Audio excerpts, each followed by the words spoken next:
Bismillahirrahmanirrahim. Assalamualaikum warahmatullahi wabarakatuh. Alhamdulillah.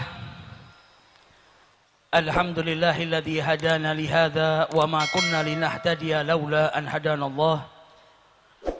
Subhanaka la ilma lana illa ma 'allamtana innaka antal alimul hakim. Rabbi syrah li sadri wa yassir li amri wahlul 'uqdatam min lisani yafqahu qawli. Allahumma salli wa sallim ala sayyidina Muhammad. Allahumma salli wa sallim ala sayyidina Muhammad. Miftah bab rahmatillah adada ma fi ilmillah salatan wa salaman daimaini bidawami mulkillah wa ala alihi wa sahbihi ajma'in, amma ba'du. Syekh Muhammad Adnan Al-Afyuni, salah seorang mufti yang ada di kota Damaskus, beliau menceritakan beberapa tahun yang lalu ada salah seorang yang berasal dari negara Syam. Kemudian ia mengajak istri, ibu dan kedua saudara wanitanya untuk berziarah ke makam Nabi besar Muhammad sallallahu alaihi wasallam dan menunaikan ibadah umrah. Sesampainya di Madinah Al-Munawwarah, maka lelaki yang membawa 4 orang wanita kerabatnya itu kehilangan tasnya, di mana di dalam tas tersebut terdapat bekalnya, uangnya untuk hidup selama beberapa hari di kotanya Nabi besar Muhammad sallallahu alaihi wasallam. Maka sebagaimana mestinya setiap orang yang tinggal di negara orang asing, tidak kenal dengan siapapun, dan ia kehilangan hartanya, dan saat itu ia membawa sanak kerabatnya, pastilah dalam keadaan bingung, dalam keadaan gelisah. Maka di saat kegelisahannya, di saat dia dalam keadaan kebingungan, ia langsung masuk ke masjidnya Rasulullah sallallahu alaihi wasallam. Ia melaksanakan sholat 2 rakaat dan kemudian duduk di Raudhatus Syarif, memperbanyak sholawat kepada Rasulullah, karena selama ini ia dengar salah satu daripada keutamaannya bersolawat adalah diberi jalan keluar dari setiap kesusahan, dari setiap permasalahan dan kesempitan.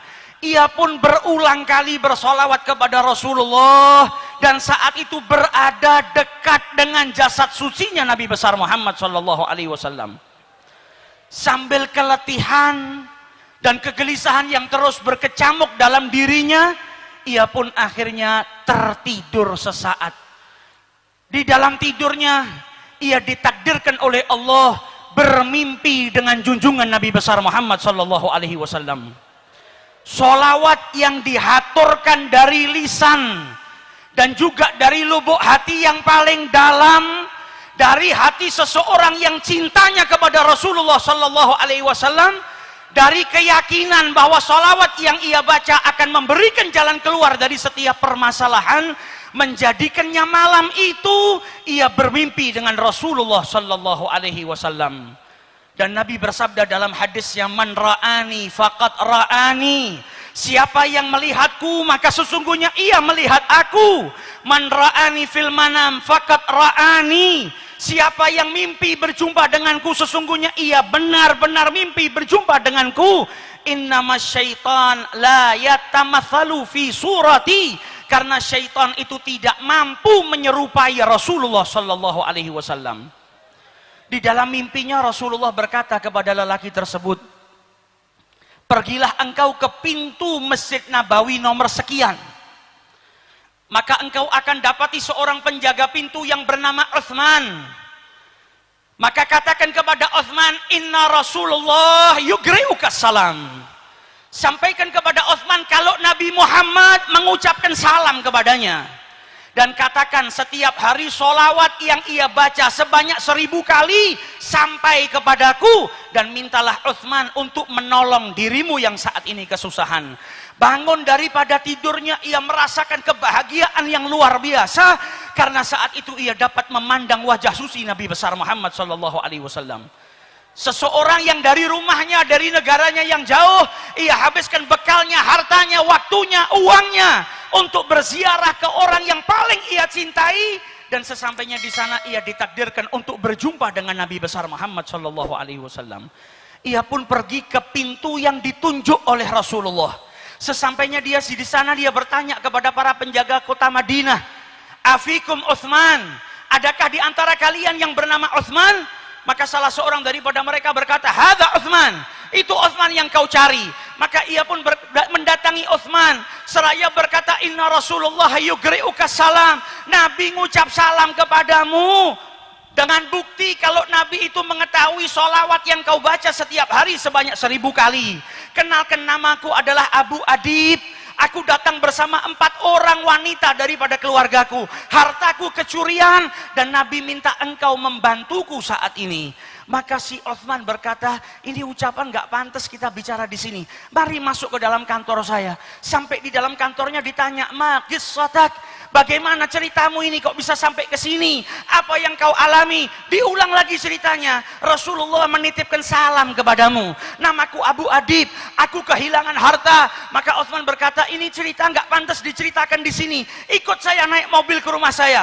Di mobil ditanya, "Bagaimana ceritamu?" Maka dijawab, "Aku Abu Adib. Aku datang ke sini dengan saudaraku, dengan ibuku, dengan kerabatku. Uangku hilang. Aku mimpi berjumpa dengan Rasulullah.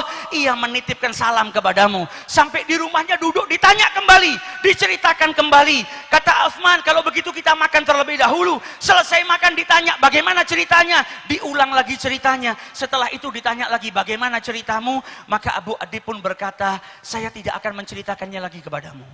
Sudah 10 kali saya ulang-ulang cerita ini. Kalau kau percaya, bantulah saya. Kalau engkau tidak percaya, maka izinkan saya pergi dari tempat ini."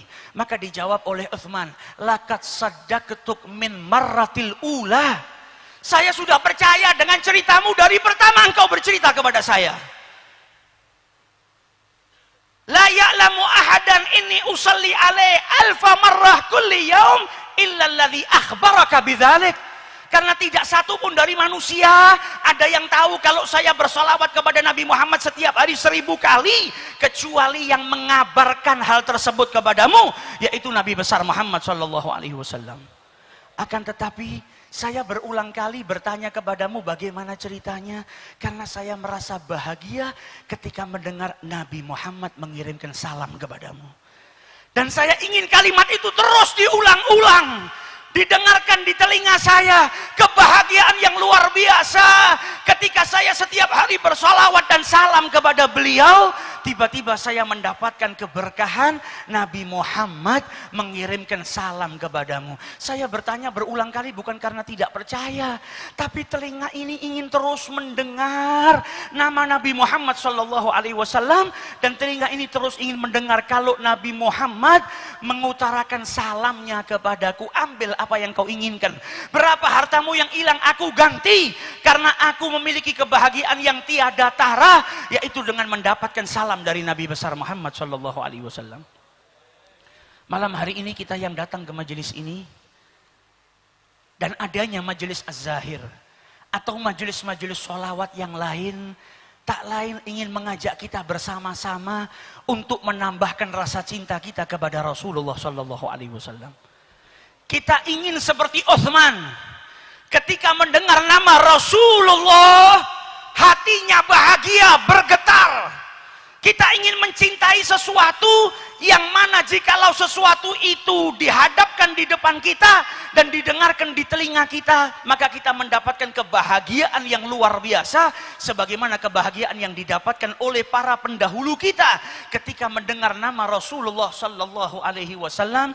Bukan hanya kebahagiaan yang mereka dapat, tapi tak sedikit dari mereka yang detik itu juga minta dicabut nyawanya oleh Allah subhanahu wa ta'ala karena kerinduan yang mendalam kepada Nabi besar Muhammad sallallahu alaihi wasallam.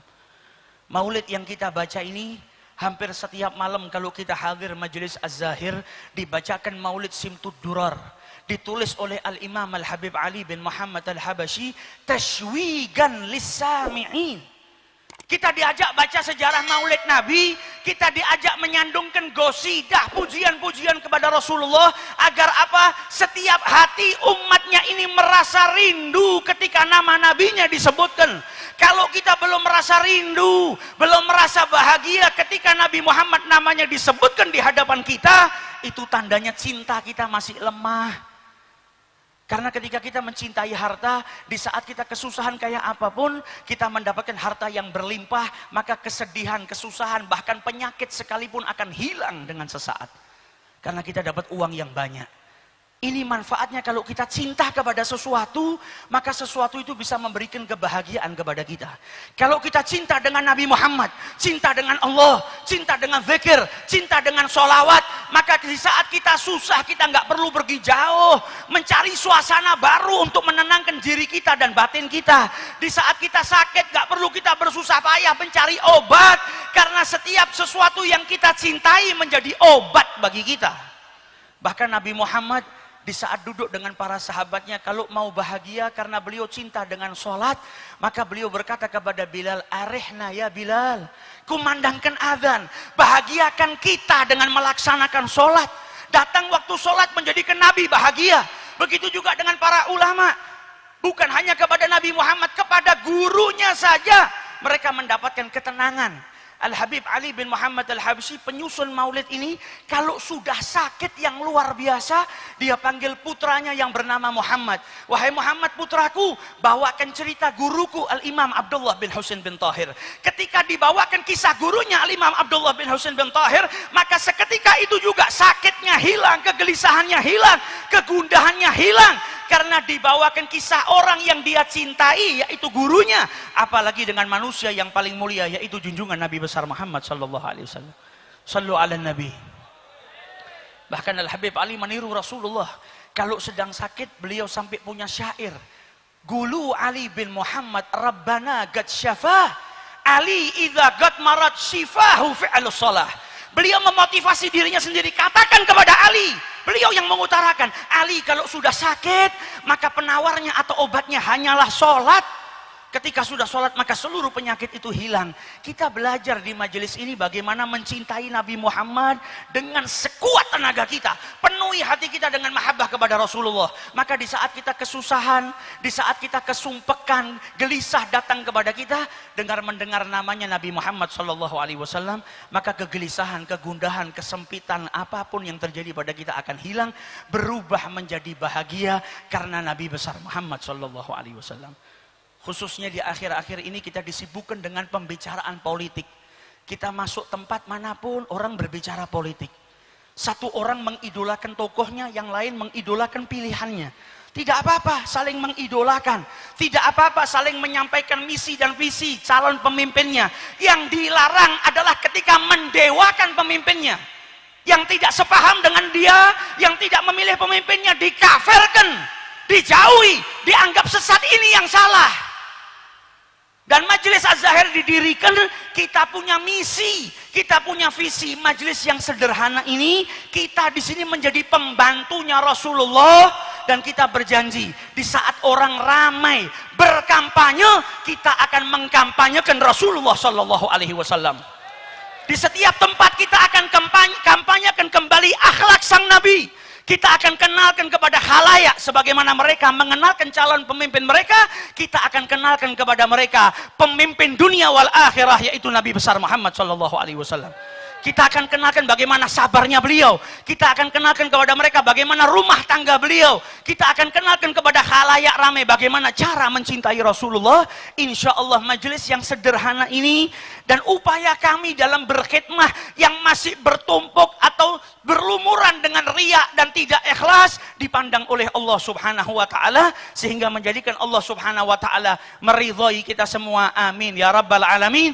Dan kami berterima kasih atas seluruh hadirin yang pada malam hari ini ikut datang di majelis yang penuh berkah ini. Semoga jikalau ada kekurangan atau sesuatu yang tidak berkenan, kami mohon maaf yang sebesar-besarnya, dan semoga yang hadir diberi ganjaran oleh Allah Subhanahu wa taala dengan dikabulkan hajat-hajatnya oleh Allah, diterima amal ibadahnya oleh Allah Subhanahu wa taala, pulang dari sini membawa keridhaan daripada Allah Subhanahu wa taala, dan semoga majelis yang kita hadiri malam hari ini menjadi pengayom dan pengaman negara tercinta kita, negara kesatuan Republik Indonesia.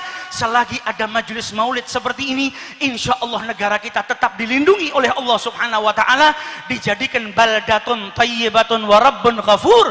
Dan sebagaimana yang dikatakan oleh Al Habib Muhammad Lutfi bin Yahya, banyak orang yang mengatakan tahun ini tahun panas. Buat kita pecinta para Nabi Muhammad, gak ada yang namanya tahun panas. Sepanjang tahun kalau ada majelis ilmu, ada majelis sholawat, ada majelis maulid, buat kami adalah tahun perdamaian, adalah tahun kasih sayang, adalah tahun di mana kita terus menggapai dan mencari ridha Allah Subhanahu wa taala. Hadza minni wa la'afu minkum. Assalamualaikum warahmatullahi wabarakatuh.